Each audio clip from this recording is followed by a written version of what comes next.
إن الحمد لله نحمده ونستعينه ونستغفره ونعوذ بالله من شرور أنفسنا ومن سيئات أعمالنا من يهده الله فلا مضل له ومن يضلل فلا هادي له وأشهد أن لا إله إلا الله وحده لا شريك له وأشهد أن محمدا عبده ورسوله يا أيها الذين آمنوا اتقوا الله حق تقاته ولا تموتن إلا وأنتم مسلمون يا أيها الناس اتقوا ربكم الذي خلقكم من نفس واحدة وخلق منها زوجها وبث منهما رجالا كثيرا ونساء واتقوا الله الذي تساءلون به والأرحام إن الله كان عليكم رقيبا يا أيها الذين آمنوا اتقوا الله وقولوا قولا سديدا يصلح لكم أعمالكم ويغفر لكم ذنوبكم ومن يطع الله ورسوله فقد فاز فوزا عظيما وإن خير الكلام كلام الله وخير الهدي هدي محمد صلى الله عليه وسلم وإن شر الأمور محدثاتها وكل محدثة بدعة وكل بدعة ضلالة وكل ضلالة في النار أما بعد.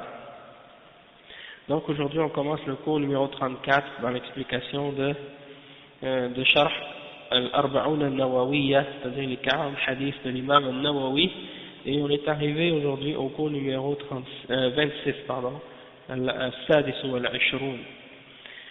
Donc c'est عن أبي هريرة رضي الله عنه قال قال رسول الله صلى الله عليه وسلم كل سلامة من الناس عليه صدقة كل يوم تطلع فيه الشمس تعدل بين اثنين صدقة وتعين الرجل في دابته فتحمله عليها أو ترفع له عليها متاعه صدقة والكلمة الطيبة صدقة وبكل خطوة تمشيها إلى الصلاة صدقة وتميط الأذى عن الطريق صدقة رواه البخاري ومسلم.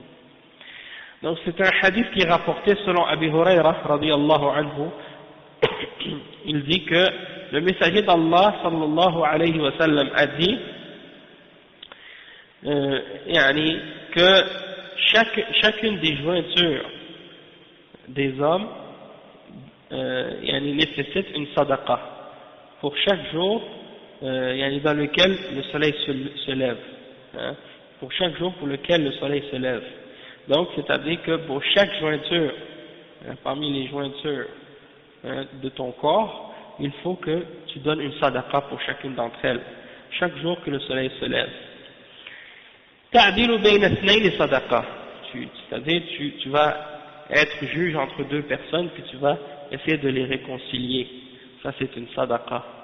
Tu'inu ar-rajul fi dabbatihi fatahmiluhu 'alayha aw tarfa'u lahu 'alayha mata'ahu sadaqa.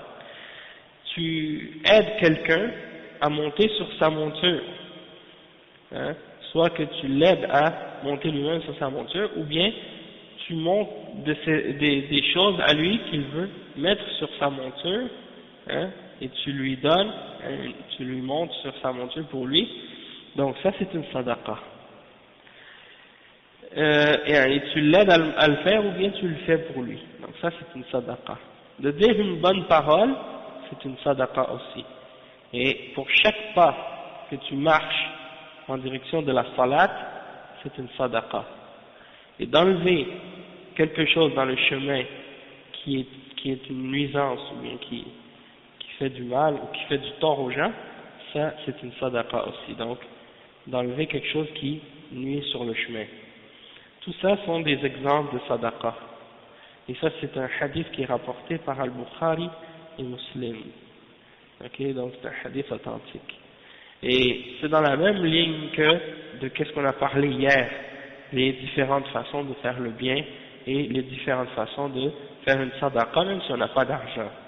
Le Cheikh Al-Fawzan il explique ce hadith maintenant. Il dit قوله صلى الله عليه وسلم كل سلامة من الناس السلامة هي المفصل والإنسان فيه مفاصل كثيرة فقد جاء في الحديث أن النبي صلى الله عليه وسلم قال في الإنسان 360 مفصلا ومنها ما هو كبير ومنها ما هو صغير وهي متفرقة في الجسم فكل يوم عليك 360 صدقة في مقابل هذه المفاصل ومن يستطيع أن يتصدق كل يوم ب360 صدقة الله سبحانه وتعالى يسر هذا وجعل الصدقة ليست خاصة بالمال فقط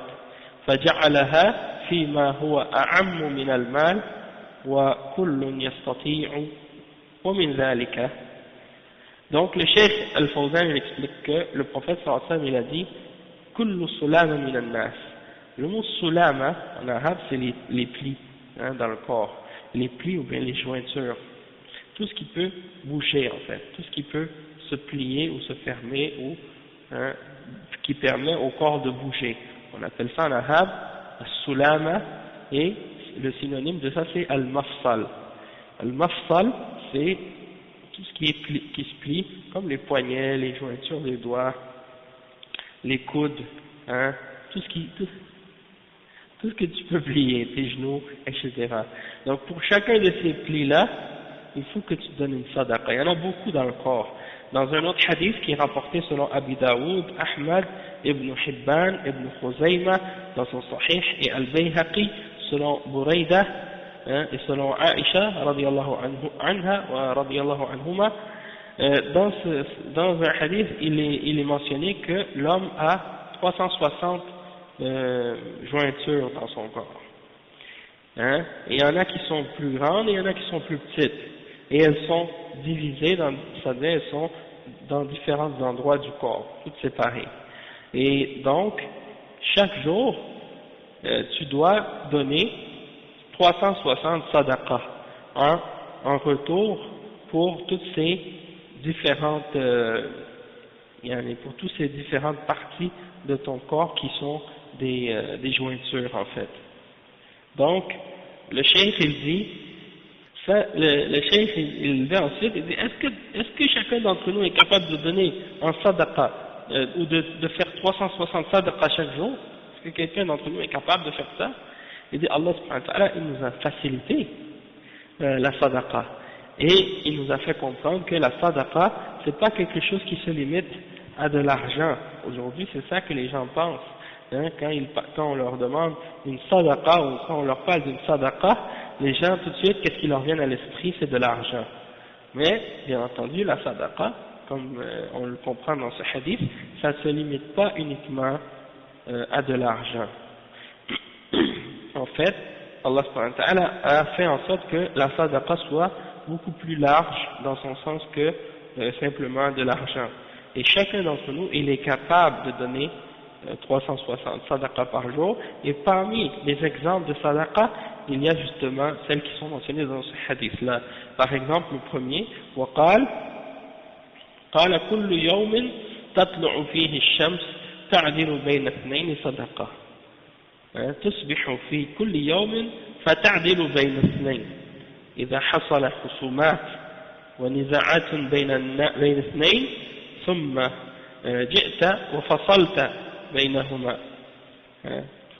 بينهما في الصلح وسويت النزاع بينهما وأقنعتهما ورضي كل منهما عن الآخر وألفت بين قلوبهما هذه صدقة عظيمة. Le cheikh il dit tu te lèves le matin, chaque jour tu essaies de réconcilier entre deux personnes. C'est une sadaqa, lorsqu'il y a des disputes entre les gens, des désaccords, comme on dit, c'est des chicanes, des disputes, des accords entre les gens, des conflits entre les gens. Qu'est-ce que tu fais? Tu viens et puis tu essaies de régler leurs différends. Tu essaies de les réconcilier ensemble et de juger entre eux d'une manière pour que les deux soient convaincus et satisfaits de ton jugement. Pour chacun d'entre eux est content de l'autre. Pour que chacun d'entre eux soit content de l'autre. Et tu essaies de rapprocher leur cœur. Donc ça c'est une sadaqa. Et Allah subhanahu wa ta'ala il dit dans un verset dans Surat An-Nisa, le verset 114, لا خير في كثير من نجواهم إلا من أمر بصدقة أو معروف أو إصلاح بين الناس ومن يفعل ذلك ابتغاء مرضات الله فسوف يؤتيه أجرا عظيما.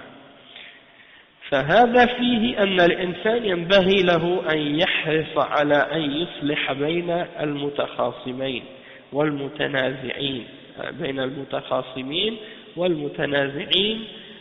لا سيما الأقارب ولا يترك الناس يتنازعون. وبعض الناس على العكس والعياذ بالله. وعليكم السلام ورحمة الله وبركاته. وبعض الناس على العكس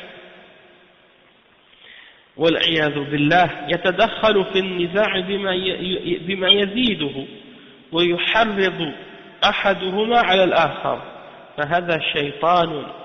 أما المسلم فإنه لا يرضى. المسلم لا يرضى أن يتخاصم المسلمون ويتنازعوا بل يحاول الإصلاح وتسوية النزاع حتى ربما يتحمل من ماله ليصلح بينهم. وهذه خصلة عظيمة والله جل وعلا لا يضيع أجر المصلحين. Le cheikh il dit que Allah subhanahu wa ta'ala il dit dans le Coran, dans le verset 114 dans Surat An-Nisa, il n'y a pas de bien dans la plupart de leurs paroles qu'ils ont entre eux qui sont des discussions secrètes ou des discussions qu'ils font à voix basse, excepté pour celui qui a ordonné de faire une sadaqa ou qui a ordonné un bien ou de faire de la réconciliation entre les gens. Et celui qui fait ça en cherchant l'agrément d'Allah subhanahu wa ta'ala, alors certes Allah subhanahu wa ta'ala va lui donner une grande récompense. Et donc il y a dans ça le fait que l'homme, il faut qu'il soit, disons, il faut que l'homme soit, ait le désir ardent, qu'il ait l'intention ferme et qu'il fasse beaucoup d'efforts et qu'il ait le hirs pour arriver à réconcilier entre deux personnes qui sont en train de se disputer ou qui ont un désaccord entre eux ou qui ont un différend, en particulier lorsque ce sont des gens qui sont dans la même famille, des gens qui sont des proches. Il ne laisse pas les deux en train de se disputer, au contraire, il essaie de faire la réconciliation entre les deux. Il dit, mais il y a certaines personnes, wal'iyadu billah, que Allah subhanahu wa ta'ala nous en préserve, il y a certaines personnes, c'est le contraire. On dirait que eux, c'est le contraire qu'ils veulent faire. Au lieu de faire la réconciliation, lorsqu'il y a des disputes, ils rentrent dans la dispute et ils font en sorte que ça augmente la dispute et que ça augmente le conflit. Et ils incitent l'un contre l'autre. Donc celui-là, celui qui agit ainsi, c'est un shaitan. Le cheikh dit celui-là, c'est un shaitan. Mais le musulman, par contre, lui, il n'est pas satisfait quand des musulmans sont en train de se disputer ou de s'argumenter les uns contre les autres. Au contraire, il essaie, il laisse pas ces gens-là se disputer, il essaie de les réconcilier le plus possible et de régler ou d'arranger la dispute.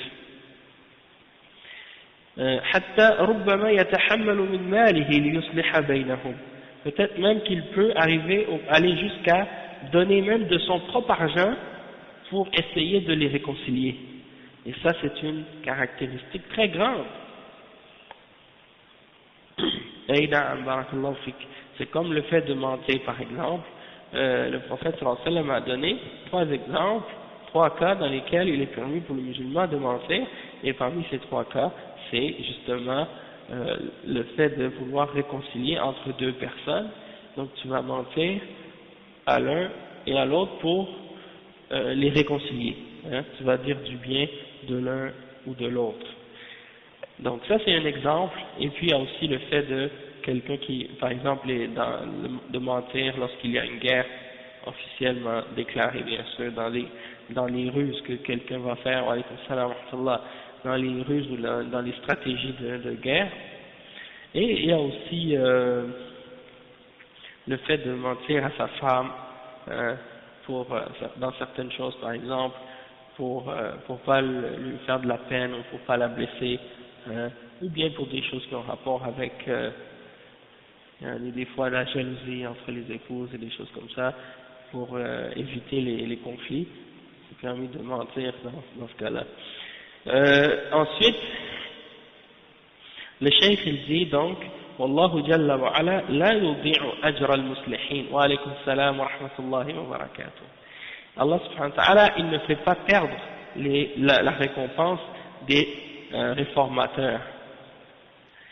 Donc le cheikh il dit قوله تعدل بين اثنين فالذي يريد أن يصلح يجب عليه أن يعدل ولا يحيف ويجور على أحدهما ولا يحكم بينهما بالهوى يكون الاثنين عنده سواء كلاهما أخوه قال سبحانه وتعالى فأصلحوا بينهما بالعدل وأقسطوا إن الله يحب المقسطين والصلح إنما هو عن تراض فلا يجبر أحدهما عليه بخلاف القضاء فإن للقاضي أن يلزم المقضي عليه أو المقضي عليه بالتنفيذ أما الصلح فهو جائز بين المسلمين وليس إلزاميا.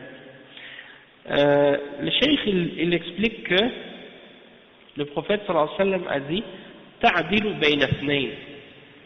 Ça veut dire quoi en arabe? Ça veut dire ta'dil, ça veut dire tu fais la justice entre les deux. Donc tu établis la justice entre les deux personnes qui se disputent. Donc celui qui veut arriver à réconcilier deux personnes, il faut qu'il soit juste. Et il ne faut pas qu'il fasse de l'injustice et qu'il soit injuste envers l'un contre l'autre. Et donc il ne doit pas juger selon sa passion, il doit être impartial. Donc il doit pas juger en faveur de l'un contre l'autre, ou préférer un sur l'autre. Il faut que les deux soient pour lui égaux. Tous les deux sont ses frères.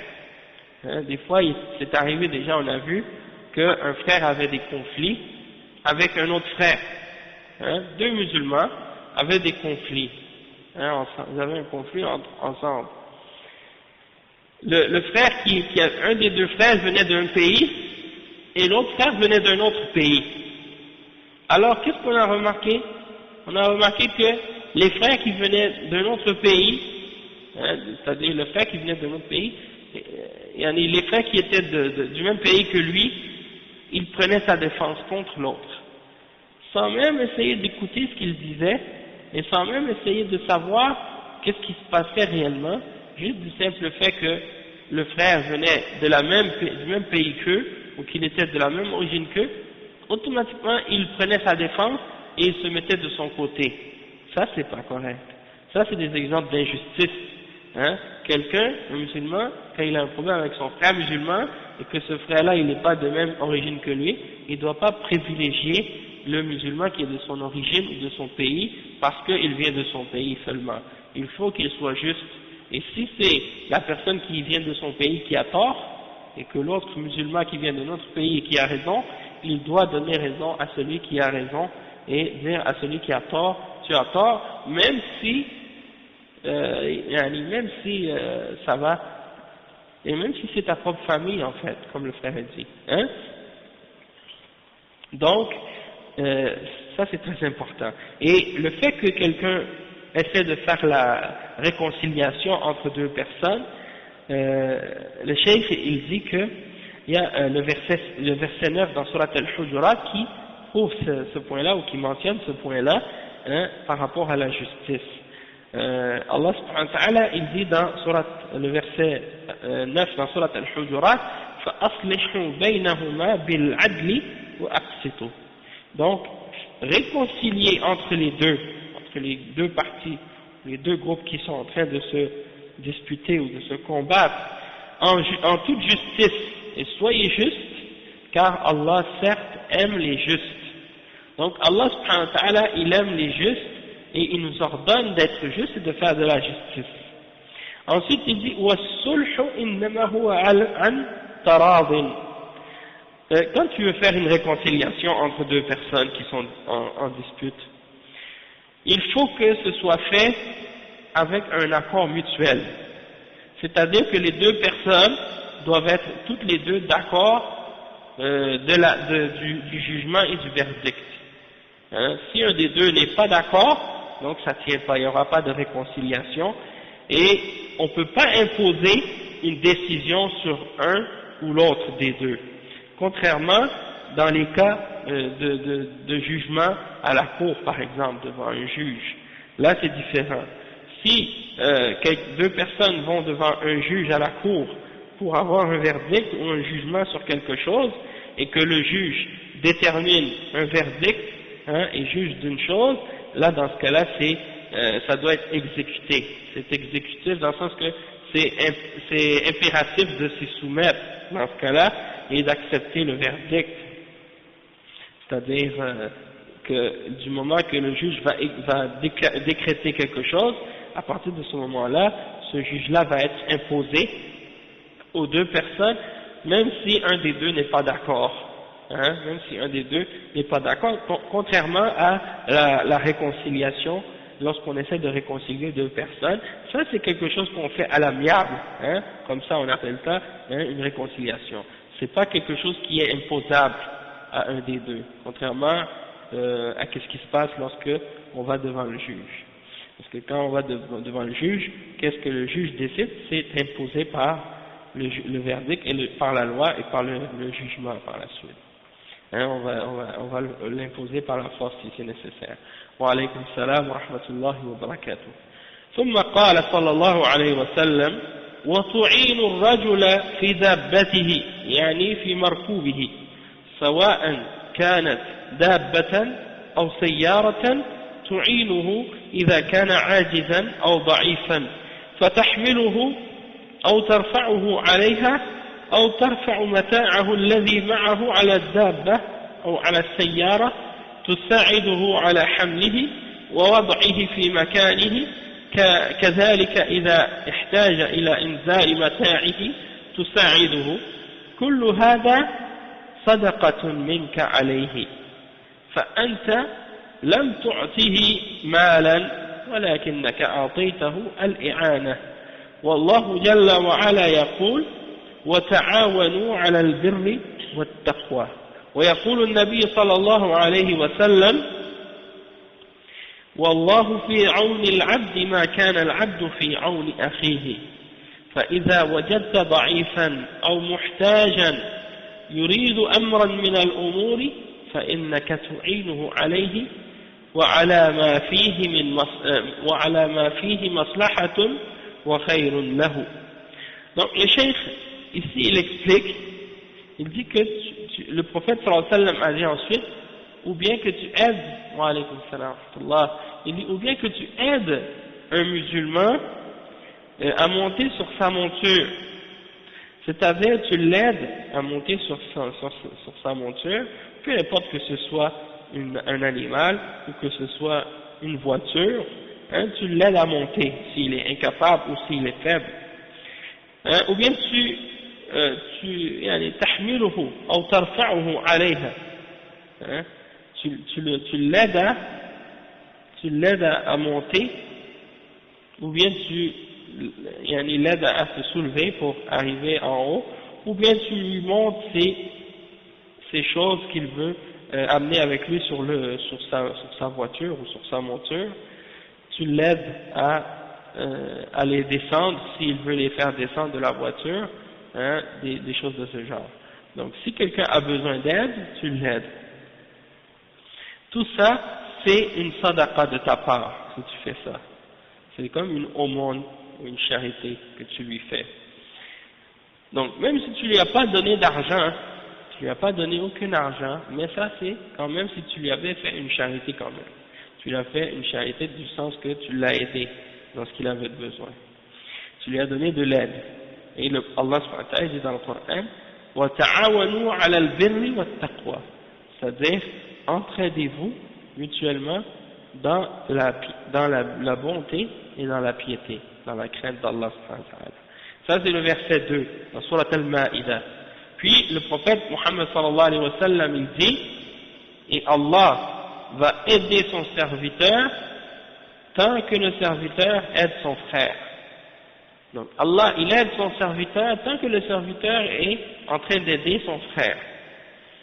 Donc si tu trouves quelqu'un qui est faible ou bien qui est dans le besoin et il veut quelque chose, parmi les différentes choses, alors tu dois l'aider à faire cette chose-là s'il y a un bien quelconque dedans. Wa alaykum salam wa rahmatullahi wa barakatuh. Mais en même temps aussi, quand on a lu le verset que le cheikh a mentionné, wa ta'awanu 'ala al-birri wat-taqwa, wa alaykum salam wa rahmatullah, Allah subhanahu wa ta'ala dit entraidez-vous dans la piété et dans la bonté et la piété, et la suite du verset c'est wala ta'awanu 'ala al-ithmi wal-'udwan, c'est-à-dire ne vous entraidez pas dans le péché et la transgression. Donc ça signifie quoi? Ça signifie que l'aide que tu vas donner pour ton frère dans l'islam, c'est uniquement dans les choses de bien, c'est uniquement dans les choses qui sont bonnes, dans les choses qui sont halal. Tu n'as pas le droit d'aider quelqu'un à faire quelque chose si cette chose-là elle est haram, ou si cette chose-là elle implique quelque chose qui est contraire à l'islam ou à la sharia. Et donc il y a des gens par exemple qui vont aider quelqu'un à faire quelque chose, puis cette chose-là c'est haram. Dans ce cas-là c'est pas permis. Quelqu'un tu le vois à l'arrêt d'autobus, il te dit est-ce que tu as du feu, et là toi tu lui donnes le feu pour allumer la cigarette. Non, là tu l'as aidé, mais tu l'as aidé dans quelque chose de haram, ça c'est pas permis. Ou bien aider dans le mensonge, ou bien aider dans le vol, ou bien aider dans le crime, ou bien aider dans le mal, peu importe qu'est-ce que ça peut être, quelque chose qui est haram, tu ne dois pas aider ton frère, ou tu ne dois pas aider quiconque, même si c'est pas un musulman, tu ne dois pas l'aider dans le mal. D'accord? Le cheikh il dit ensuite, قال والكلمة الطيبة مثل إفشاء السلام والدعاء لأخيك والثناء عليه من غير إطراء بما يطيب خاطره، كل هذا من الكلام الطيب. والكلام الطيب يكون بين العبد وبين ربه بذكر الله والتسبيح والتهليل، ويكون بين العبد والناس. والكلمة الطيبة عكس الكلمة الخبيثة. قال تعالى ألم تر كيف ضرب الله مثلا كلمة طيبة كشجرة طيبة أصلها ثابت وفرعها في السماء تؤتي أكلها كل حين بإذن ربها. ثم قال ومثل كلمة خبيثة كشجرة خبيثة اجتثت من فوق الأرض ما لها من قرار يثبت الله الذين آمنوا بالقول الثابت في الحياة الدنيا وفي الآخرة ويضل الله الظالمين ويفعل الله ما يشاء. وقال تعالى إليه يصعد الكلم الطيب والعمل الصالح يرفعه. Donc le cheikh il mentionne la suite du hadith. Le prophète sallallahu alayhi wa sallam il dit, et une bonne parole c'est une sadaqa, wal kalimatu tayyibatu sadaqa, donc de dire une bonne parole c'est une sadaqa, subhanallah. Donc le cheikh il donne des exemples. Il dit par exemple de donner le salam, tu dis à ton frère assalamu alaykum wa rahmatullahi wa barakatuh, wa alaykum salam wa rahmatullahi wa barakatuh, ça c'est une bonne parole, c'est une sadaqa. Tu fais un dua pour ton frère, barakallahu fik, jazakallahu khayran, masha'Allah, tu fais des duas pour ton frère, ça c'est une sadaqa. Tu fais des éloges à ton frère sans exagérer dans l'éloge, sans exagérer dans la glorification. Tu lui mentionnes du bien qu'il fait ou des choses de bien pour l'encourager, hein, pas pour exagérer, hein, des choses qui vont faire en sorte que à l'intérieur de lui-même il va se sentir bien, hein, tout ça c'est des bonnes paroles. Et donc les bonnes paroles que tu dis à ton frère, ça c'est des sadaqas, et la bonne parole entre le serviteur et son Seigneur, c'est comme par exemple de faire le dhikr d'Allah, ou de faire le tasbih, c'est-à-dire tu dis subhanallah, ou bien le tahlil, tu dis la ilaha illallah. Donc ça c'est des bonnes paroles entre le serviteur et son maître, son Seigneur, le Créateur. Tandis qu'il y a aussi les bonnes paroles entre les hommes, comme la bonne parole, on l'a mentionné tout à l'heure, des exemples du salam et autres. Elle veut dire du bien en général. Donc la bonne parole, c'est le contraire de la mauvaise parole. Comme Allah subhanahu wa ta'ala, il dit dans le verset 24 et 25 dans Surat Ibrahim. N'as-tu pas vu comment Allah donne en parabole, ou donne un exemple, hein, l'exemple qu'il donne d'une bonne parole qui est comparable à un arbre, un bon arbre, dont la base est ferme et dont les branches s'élèvent dans le ciel, et qui donne, hein, des fruits, hein, des bons fruits, hein, à chaque instant, qui donne des bons fruits par la permission de son Seigneur. Hein, ça c'est l'exemple d'un arbre qui est bon, hein, et c'est la comparaison de la bonne parole. C'est ça la bonne parole. Hein, elle donne des bons fruits. Tandis qu'il y a la mauvaise parole qui est comparable à un mauvais arbre, hein, qui est déraciné, hein, du sol dans la terre, hein, qui est déraciné et jeté sur la terre, hein, et n'a pas de stabilité, elle n'est pas fermement ancrée dans la terre. Et donc, ça c'est l'exemple de la mauvaise parole. Et Allah, il raffermit ceux qui ont cru avec la parole ferme, de fermeté, la parole de fermeté dans cette vie d'ici-bas et dans l'au-delà. Et il égare les injustes et il fait ce qu'il veut. Et il mentionne, ça c'est le verset 26 et 27 dans Surat Ibrahim, et ensuite il mentionne le verset 10 dans Surat Fatir, hein, Allah subhanahu wa ta'ala, il dit, c'est vers lui que monte la bonne parole, de même que les bonnes œuvres, il les élève, il les fait monter vers lui, il fait monter les bonnes paroles vers lui. فالكلام الطيب يكون بين العبد وبين ربه، بين العبد وربه بذكر الله جل وعلا، ويكون بين العبد والناس بأن يطيب خواطرهم، فإن الكلمة تفعل مفعولها وتؤلف بين القلوب، أما الكلمة الخبيثة فهي تفرق بين الناس وتورث العداوة، وكم قامت من حرب وكم سفكت من دماء بسبب الكلام الخبيث،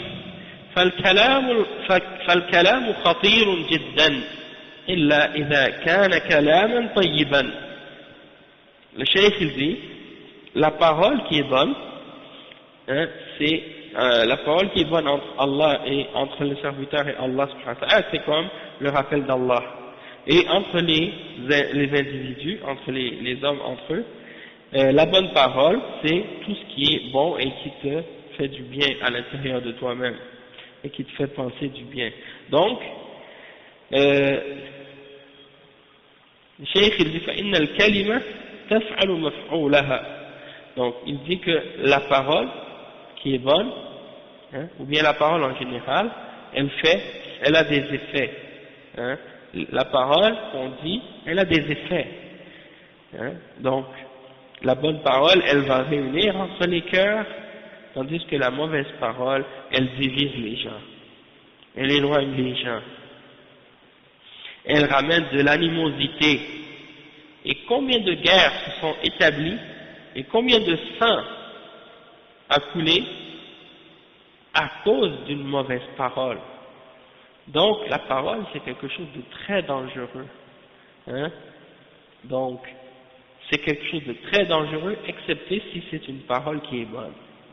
Et subhanallah, une seule parole des fois que tu dis, une parole de trop, et puis ça crée des désastres, hein, entre les gens. والله المستعان. Le cheikh il dit وقال وبكل خطوة تمشيها إلى الصلاة صدقة كل خطوة إلى المسجد فيها صدقة فكلما بعدت عن المسجد وكثرت خطواتك كثر أجرك وهذا فيه الحث على صلاة الجماعة وحضور المساجد وفي ضمنه النهي عن التخلف عن صلاة الجماعة في المساجد لأنك تخسر بذلك خسارة عظيمة ولك بعدد الخطوات التي تخطوها إلى المسجد صدقات ففي اليوم والليلة 5 صلوات كم تحصل بخطواتك إليها من صدقة ألا إن فضل الله عظيم. Le cheikh il dit pour chaque pas que tu fais pour marcher vers la prière, tu as une sadaqa, tu as une aumône, tu as une charité que tu... C'est comme si tu donnais en charité, pour chaque pas. Hein? Donc, chaque pas que tu fais pour aller à la mosquée, tu as une sadaqa pour ça. Et plus la mosquée elle est loin, hein, plus que tu vas faire des pas, et plus que tu auras de récompenses. Et donc, il y a dans ça l'incitation de faire la prière en jama'a et d'assister à la prière à la mosquée. Et donc, ça implique également, ou bien ça rentre également dans l'interdiction de ne pas assister à la prière en groupe à la mosquée, parce que tu perds beaucoup de récompenses lorsque tu t'absentes à la prière en groupe à la mosquée. Et donc, le cheikh il dit que si tu viens à la mosquée, donc tu auras pour chaque pas que tu fais à la mosquée, tu as beaucoup de sadaqat, beaucoup de biens. Et donc, chaque jour et chaque nuit, et que chaque jour il y a 5 prières. Donc, essaie de calculer combien de sadaqat tu fais quand tu marches, hein, pour aller à la mosquée. Combien de pas tu fais? Et si tu fais ce chemin-là 5 fois par jour, combien de hasanat, combien de sadaqat tu vas faire, hein? Donc ça c'est sûr que tu vas faire beaucoup de sadaqat, et donc n'est-ce pas que la grâce d'Allah elle est grande, bien sûr qu'elle est grande. Non.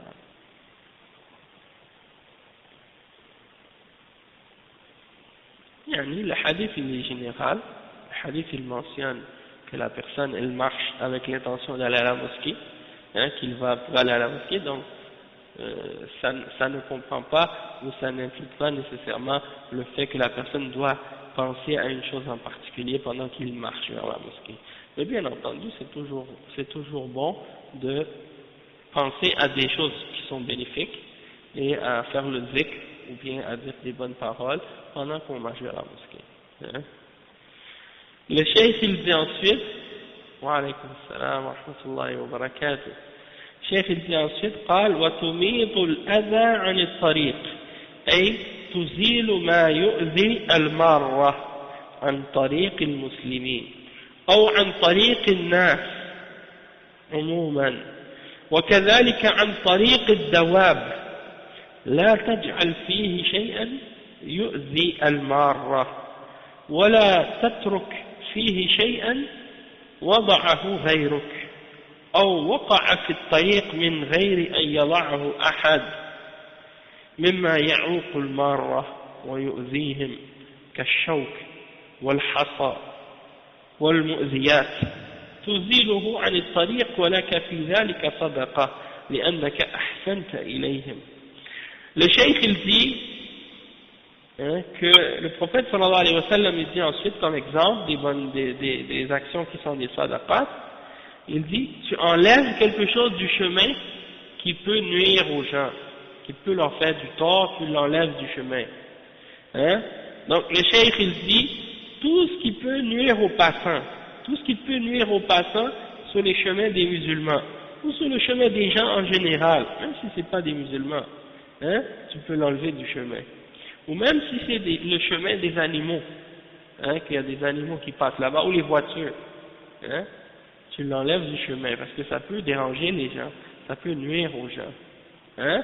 Et le cheikh, il donne des exemples, il dit comme par exemple, yani, tu vas rien laisser dans le chemin qui va nuire aux gens, ou aux choses qui passent, ou bien si tu vois quelque chose, c'est pas toi qui l'as mis, mais quelqu'un d'autre l'a mis, et que ça nuit aux gens, tu l'enlèves, hein, pour eux. Ou bien si c'est quelque chose qui est tombé comme ça, on va dire quelque chose, le vent il l'a poussé, c'est pas quelqu'un qui l'a mis là, le vent il l'a amené, il l'a poussé au milieu de la rue. Toi tu viens, tu l'enlèves, hein, tu l'enlèves du chemin, parce que ça peut faire du mal aux gens. Que ce soit quelque chose, une épine, ou des clous, ou quelque chose qui peut faire mal, ou que ce soit des pierres, ou que ce soit des choses qui peuvent faire mal à quelqu'un, des vitres, hein, des bouteilles cassées, des choses comme ça, ou des branches de bois, ou des choses, tu les prends, tu les enlèves, tu as une sadaqa, chaque fois que tu fais ça. Hein? Et le cheikh dit وقد جاء في الحديث أن النبي صلى الله عليه وسلم قال بينما رجل يمشي بطريق وجد غصن شوك على الطريق فأخره فشكر الله له فغفر له. غصن واحد أو شوك أزاله عن الطريق فدخل الجنة على عمل يسير. وعليكم السلام ورحمة الله وبركاته. لأنه بذلك أحسن إلى المرة إلى المرة كلهم. فكيف بالذي يضع الأذى في الطرقات؟ يضع الأحجار ويضع الخشب ويضع الحديد ويرسل المياه وقد تكون نجسة في الطرقات ويضع القمائم في الطرقات وهذا يأثم إثما عظيما وكل مار يتأذى بذلك يدعو عليه وهذا ظلم والمظلوم تستجاب دعوته. فعلى المسلم أن يحرص على أن لا يضع أشياء في الطرقات وأن يحرص على إزالة ما يقع فيها من الأذى ليحصل على هذا الأجر العظيم. Le cheikh il dit que c'est mentionné dans un autre hadith que le prophète sallallahu alayhi wa sallam il dit dans Al-Bukhari et Muslim, lorsque un homme il marche sur un chemin et puis il trouve des trucs, des épines ou des choses sur le chemin, une planche avec des clous ou quelque chose comme ça, et puis qu'il l'enlève du chemin, alors Allah le remercie et lui pardonne ses péchés à cause de ça. Donc, soit qu'il trouve des épines ou des choses comme ça, il les enlève du chemin, il rentre au paradis à cause de ça. C'est une petite action qui est faite, et pourtant, une grande récompense en retour. Et ça, on a besoin de comprendre ça. Parce que dans les pays musulmans, des fois, Allah al-Musta'an, quand on va là-bas, dans certains des pays musulmans, on voit qu'il y a des musulmans, ils n'ont pas conscience de l'importance de ça. Ils vont laisser quelque chose n'importe où. Dans la rue, dans le bord de la route, ils font pas attention. Et donc ça c'est grave. Ça montre un problème dans la foi. Parce que le prophète sallallahu alayhi wa sallam, quand il a parlé de la foi, il a dit qu'elle a plusieurs branches, 70 et quelques branches. Et il a dit la plus haute c'est la ilaha illallah et la plus basse c'est d'enlever quelque chose sur le chemin. Si quelqu'un il n'a pas enlevé quelque chose dans le chemin, eh bien il a une déficience, un manque dans sa foi. Sa foi elle n'est pas complète. Donc il doit travailler sur ça. Et donc ça fait partie aussi de l'islam, ça fait aussi partie de la religion d'enlever des choses dans le chemin quand c'est des nuisances. On dirait qu'il y a des gens qui n'ont pas pris ça en considération, ils pensent que ça c'est pas important. Et donc le cheikh il dit si tu fais ça, tu fais du bien pour les gens qui sont sur le chemin. Donc si c'est le cas, alors que pourrait-on dire dans ce cas-là de celui qui jette des choses sous la route et que ça fait du mal aux gens, ou que ça dérange les gens. Hein, ils jettent des roches, hein, ils jettent du bois, ils jettent du métal, ils jettent de l'eau parfois qui est impure sur la rue. Hein. Il ne fait même pas attention. Hein. Ils jettent des poubelles sur la rue, des déchets, ils jettent ça sur la rue. Hein. Ça c'est quelque chose qui n'est pas correct. Et le cheikh il dit, celui qui fait ça, il fait un grand péché. Hein, parce que chaque personne qui marche, il va voir ces choses-là qui sont sur la route, il va insulter cette personne, il va maudire cette personne. Il prend des péchés à chaque fois à cause de ça. Il fait attirer la malédiction sur lui-même des gens. Parce que chaque fois que quelqu'un va passer là, il va voir des saletés par terre, des déchets ou des choses qui bloquent le chemin, il va dire que cette personne-là soit maudite. Hein, à chaque fois. Et le prophète sallallahu alayhi wa sallam, il a dit ittaqillah alayn, hein, ittaqillah alayn. Le prophète sallallahu alayhi wa sallam a dit craignez les deux choses qui attirent la malédiction, que les gens disent des malédictions contre vous. Il a dit que c'est des gens qui font leurs besoins dans les endroits où les gens marchent ou dans leurs endroits où ils se mettent à l'ombre. Hein, d'aller dans ces endroits-là pour faire ses besoins, c'est pas bon. Hein. Ou les gens ici, les koufars, ils laissent leurs chiens aller faire leurs déchets.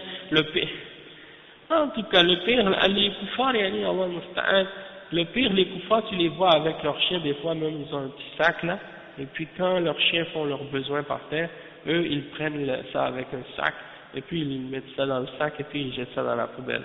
C'est pour dire quand même, franchement, Allah al-Musta'an, hein, déjà nous on n'a pas le droit d'avoir des chiens, hein.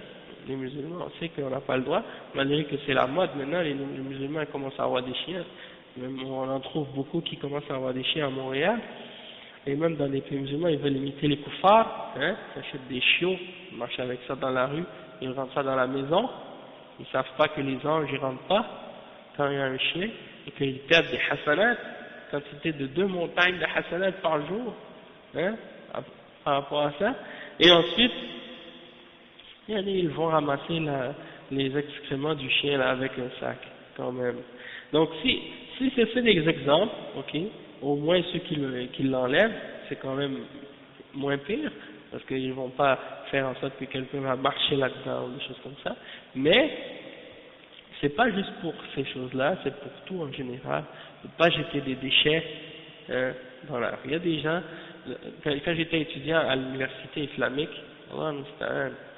quand on voyait certains élèves, Allah Musta'an, ils prennent leurs déchets, ils jettent ça en bas du balcon, par la fenêtre, ou bien ils jettent ça dans n'importe où.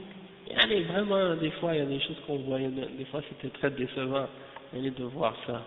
L'hygiène, la propreté, des choses comme ça, des fois on sentait que, wa alaykoum salam, on sentait que c'était des choses qui étaient très, qui manquaient à beaucoup de gens, Allah Musta'an. Et ils le font parce qu'ils ont peur, oui, ceux qui le font parce qu'ils ont peur d'avoir une amende, ou que la ville va les attraper, qu'ils vont payer, s'ils le font pas pour Allah, ils n'ont pas la récompense, hein, comme tu dis, il faut que la personne qui l'a fait, il le fasse parce qu'il veut la récompense d'Allah subhanahu wa ta'ala, pas parce qu'il veut, ouais, pas pour que ce soit une autre intention de la dunya, ou parce qu'il a peur des hommes ou des choses comme ça. Donc, de laisser des déchets sur la route et des trucs comme ça c'est très très mauvais, et puis c'est un très grand péché comme le cheikh il dit. Donc il faut faire des efforts pour les enlever, ces choses-là. Et celui qui l'enlève, il a une très grande récompense. فهذه صدقات كثيرة في مقابل هذه المفاصل التي فيك، وكل واحد عليه صدقة 360 صدقة، فكيف تؤديها؟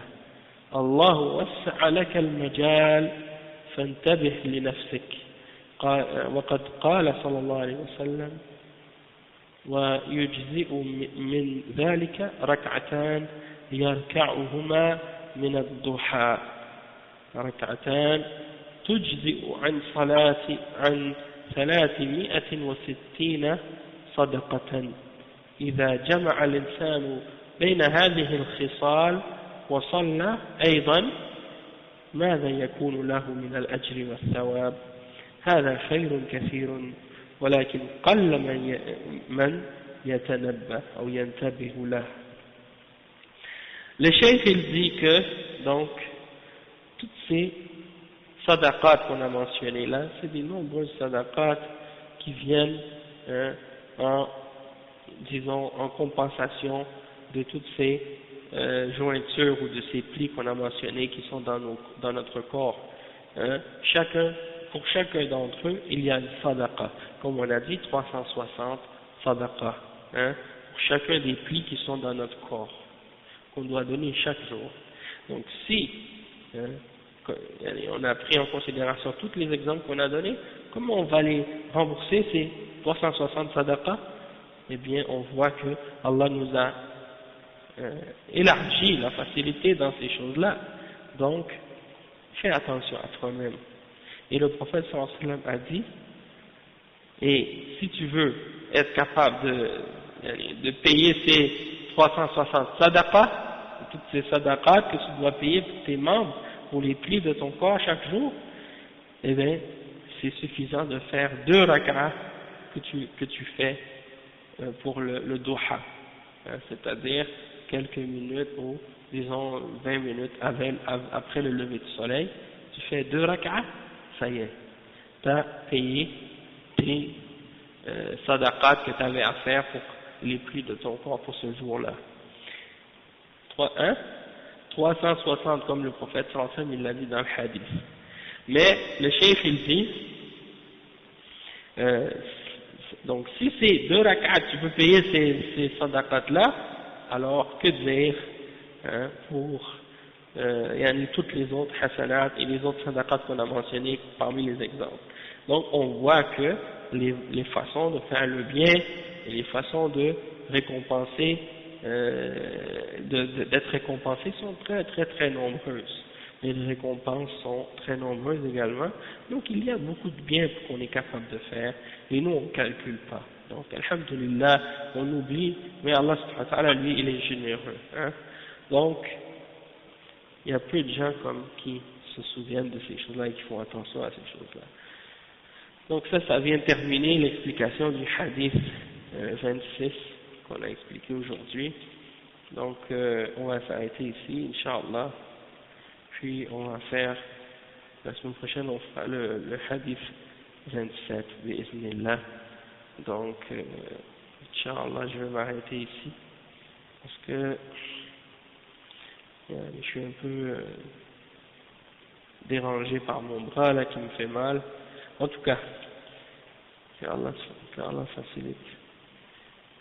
On s'arrête ici, Inch'Allah. Subhanakallahumma wa bihamdik, ashhadu an la ilaha illa ant, astaghfiruka wa atubu ilayk. Barakallahu fikum, wassalamu alaykum wa rahmatullahi wa barakatuh.